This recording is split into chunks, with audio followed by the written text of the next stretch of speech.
Thanks for joining us. I'm Kristen Strakalitis, and we'll begin with Stellantis. The company has made changes to its purchase order terms and conditions for 2022. Attorneys who have analyzed the new language say there is now a new rule in place in North America. The regulation states that suppliers must immediately pass on cost savings they achieve to Stellantis.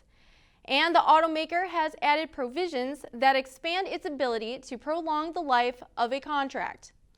Lawyers say those are just some of the modifications that have raised concerns among parts makers they have been in contact with.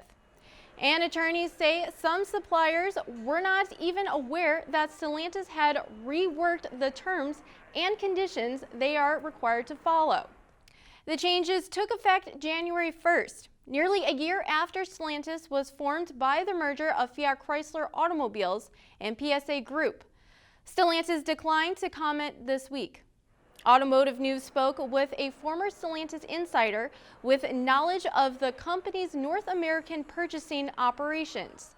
The source says the changes are the sort of behavior that shows why Stellantis and predecessor FCA consistently receive low scores in the annual Plant Moran Supplier Satisfaction Survey. The person says nearly half the staff in the automaker's purchasing department has left over the past 2 years. The source says the departures have resulted in many company veterans being replaced by inexperienced new hires chasing, quote, unrealistic savings goals. For more, visit AUTONEWS.com. Tesla is facing yet another discrimination lawsuit. Caitlin Barker, a black gay woman who worked at a Tesla factory, says the automaker ignores discrimination based on race, gender, and sexual orientation. Barker was a contract worker who inspected brake parts at a California sub-assembly plant.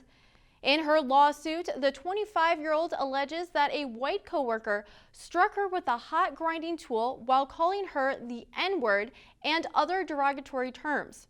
According to the suit filed in Alameda County, that coworker was fired but then rehired 2 weeks later. Barker claims she was fired on October 29th last year after lodging complaints to supervisors. You may recall in mid-October, Tesla was ordered to pay a former black worker $137 million over racial abuse. Since then, several other workers have come forward to file similar complaints. Turning to U.S. light vehicle sales, Ford says January overall volume was flat, with the Ford brand up 1.4%.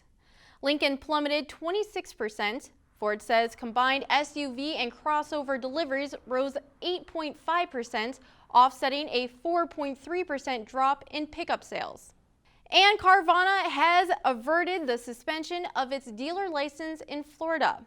This after the online used vehicle retailer shrank the number of title applications it had not filed within 30 days from nearly 400 to 29. Carvana had faced a January 31st deadline. Of those 29 transactions, 11 customers received buyout offers that include compensation for all of their payments made, plus 15% over the purchase price of the vehicle. The remaining 18 customers were either unresponsive or failed to provide missing documents.